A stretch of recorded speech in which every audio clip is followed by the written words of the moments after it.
Hi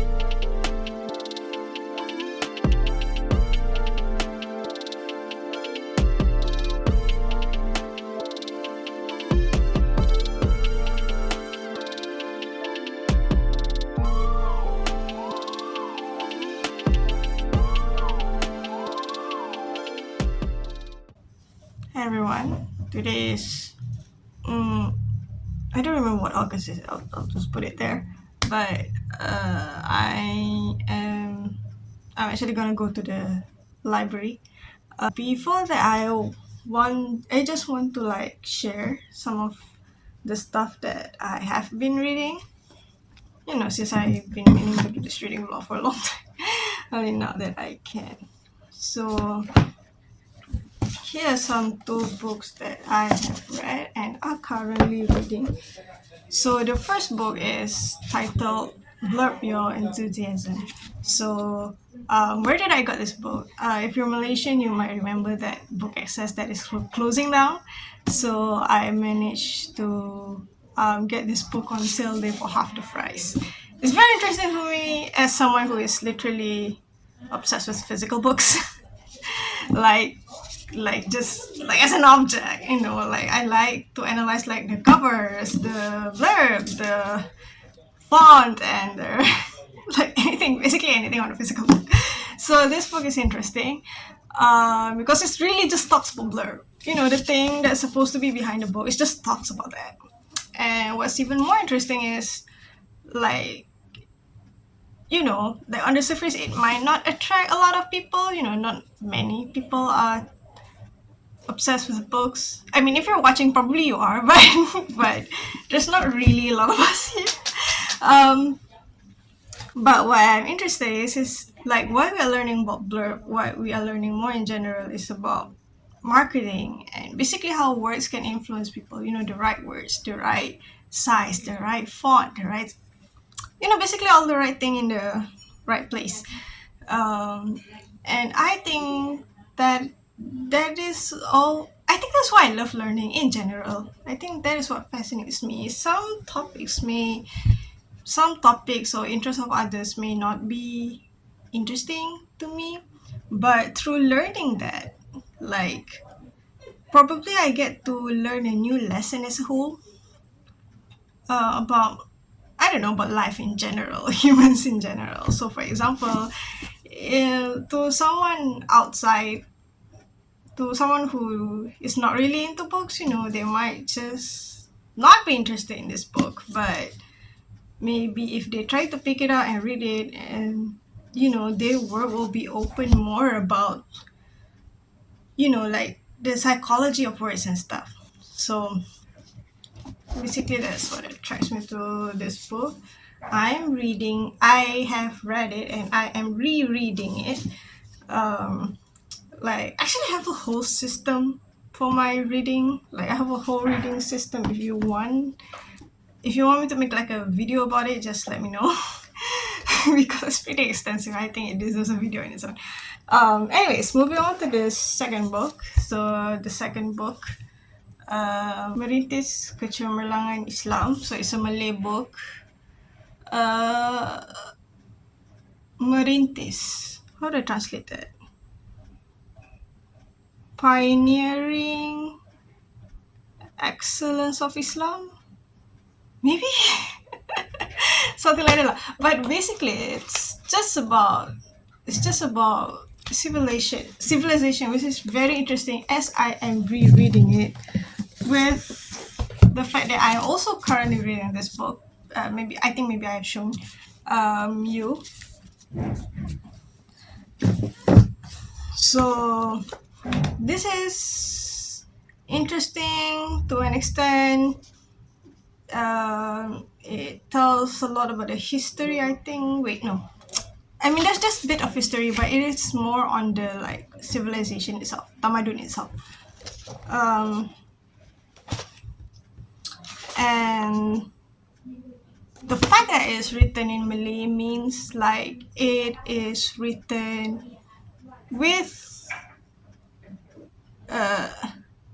it means like the writer keeps in mind that like the majority of the people who will be reading it will be Malaysians. So it like um so like when I read it, so like I not only get to read it as it is like information stuff and all, but I'm already reading it with the lens and the values of, I guess, the Muslims in Malaysia, Muslims in Southeast Asia in general. Um, so like so it kind of like explains a lot. I always wonder, oh, why do we do this here? I mean, why does Islam is practiced like this here? Islam is like widely practiced differently all across the world. So I was wondering, how does this set of practices come to?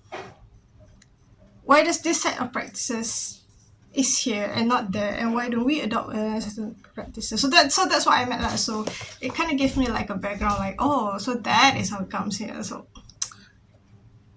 I don't know if I'm making sense, but something like that lah. So at the moment, those are the books that I am rereading. So in terms of first time reading, like I'm reading this book. I'm just gonna call it the red book. The red book, anyways. So this is the red book by Mark Manson. It is in Malay translation actually. Because I've actually read the book in English. It's phenomenal. It's life changing. Did I like a few years ago? Like, probably I was not. Probably I was in a bad place when I was watching it. So like it like it's an instant flip switch lah, basically. Um, so I love it so much. So when like there is a Malay version of it, like I was like, okay, I have to get it because I want to experience what it's like reading it, like in Malay. But I don't remember where this quote coming from. Where's that quote? I think I'll put it here. But translation. Every translation is uh every translation is a betrayal to its original language. Is it something like that? But my point is, and I think it connects on what I said just now. Like languages, when you read things in different languages, it's not like the experience is not the same. Even though you may be reading like the same exact text, like in just in different languages, but the language itself set like a certain um, mindset precondition first before you are reading it. So, for example, like I said before, so this book is written in Malay, so I'm reading it from a perspective of a Malaysian Malay, of a Malay who lives in Malaysia. So, for this book, what I would recommend is, I mean, if you're watching this video, you understand English. That's the basic premise. And I know this book has been like translated into multiple languages, but I implore you, if you understand English, please read the original book, like the original language in English, because it just doesn't hit the same. Here's what I mean. Like, it's not like, oh, I enjoy curse words and him talking about, like dirty stuff and stuff like that. No, it's not about that. It's about like when at least from my experience, when I read it in the original language, like the message just hits stronger because each of the words are being like mindfully used, meticulously used, and when you read it, knowing the background and the context. I mean, his background, like being raised in the West, what does the Western values hold and stuff like that. You'll find yourself to digest the knowledge better lah when you read it in English. So this Malay version is good. It's good. It's really good. It just doesn't hit the same. I would recommend this book to someone who is just starting to get to know Mark Manson, because I actually have been following him for a while. I know what his personality, his persona, like how he presents himself on the public.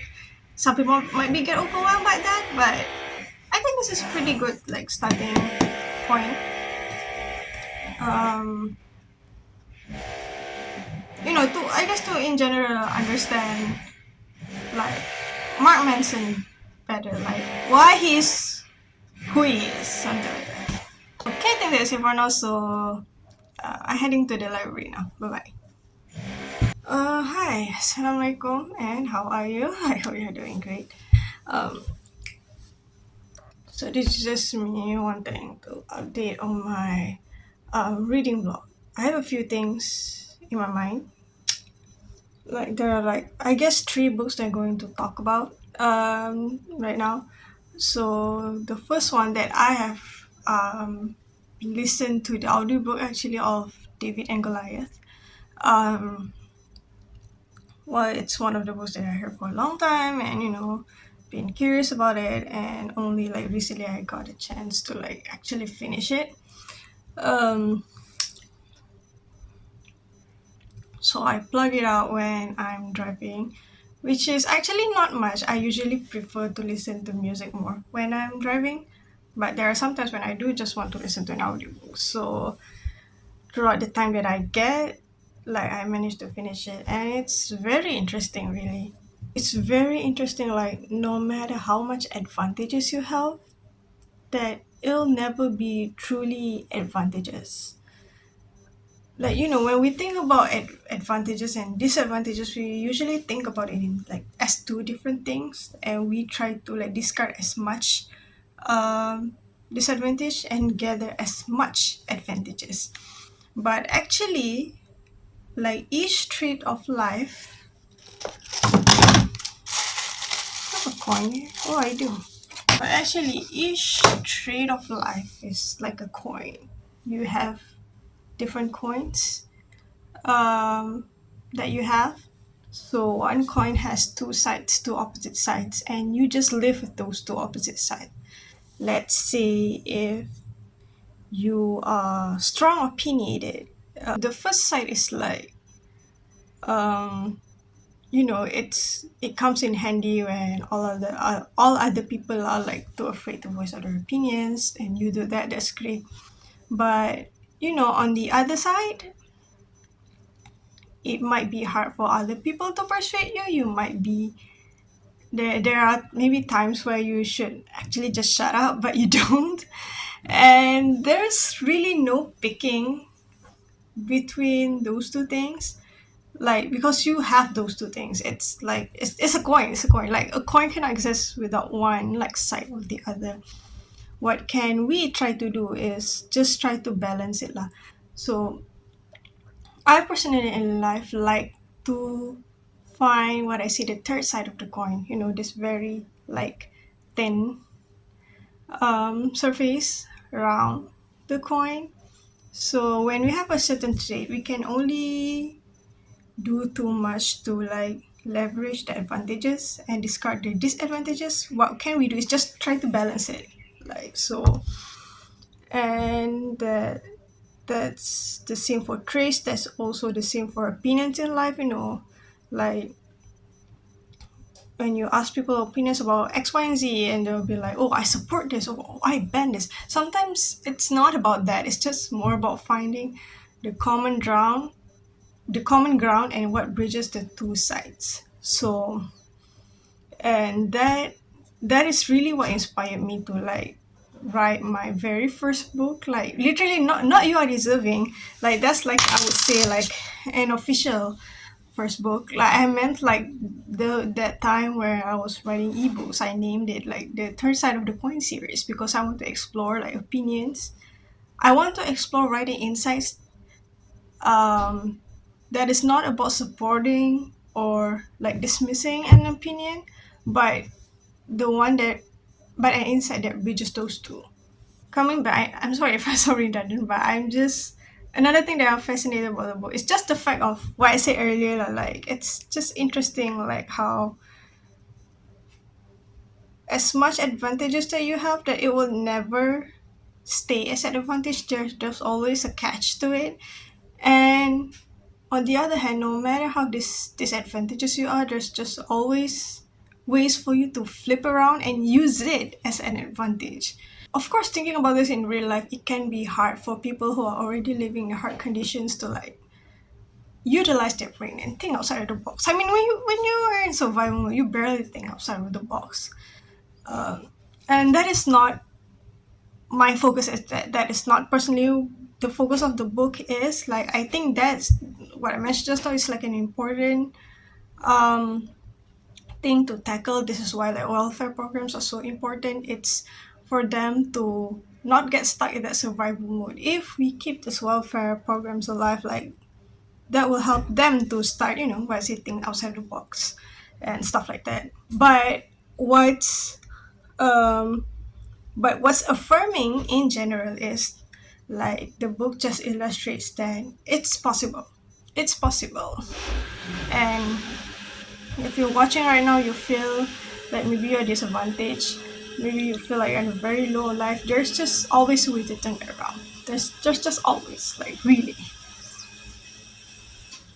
You might not see it now, and it's okay if you don't see it now, but there's a way out. So that's the first book I want to update.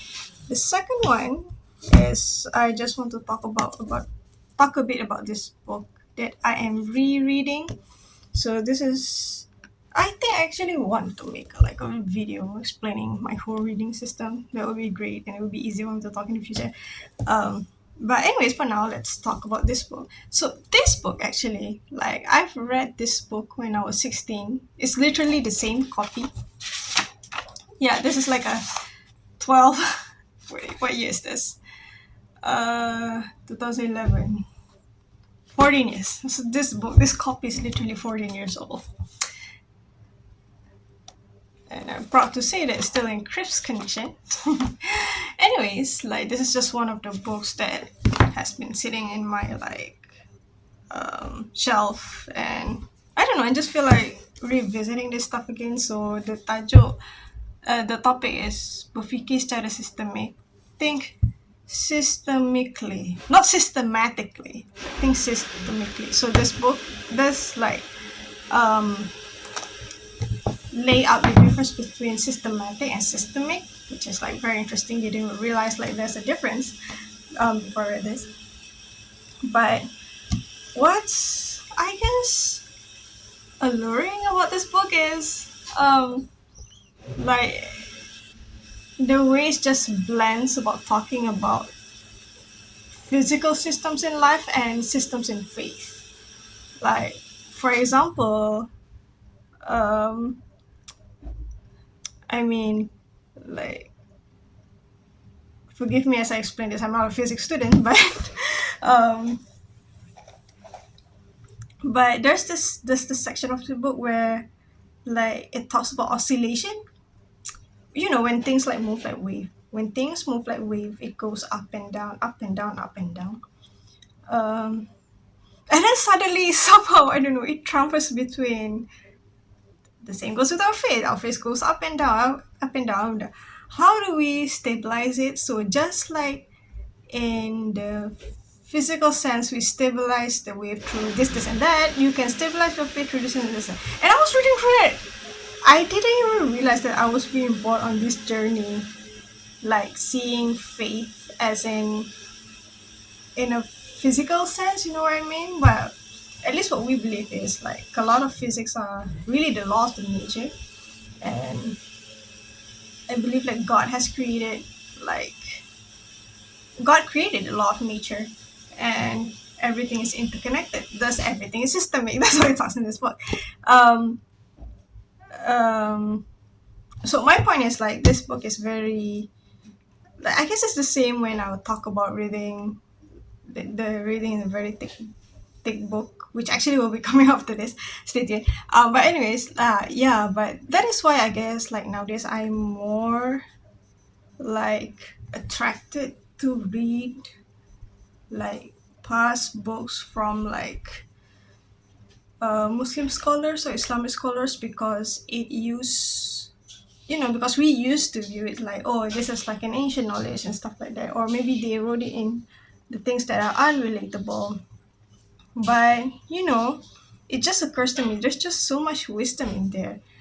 Like, um, we have been taught like the Western wisdom is like the wisest per se, and it's not true. It's just being marketed that way. Truly, and I'm not talking here about which one is the wisest, but it's just more about just like there are Western there are wisdom in Western values. There are also wisdom in Eastern values. There are wisdom in a lot of religions' values.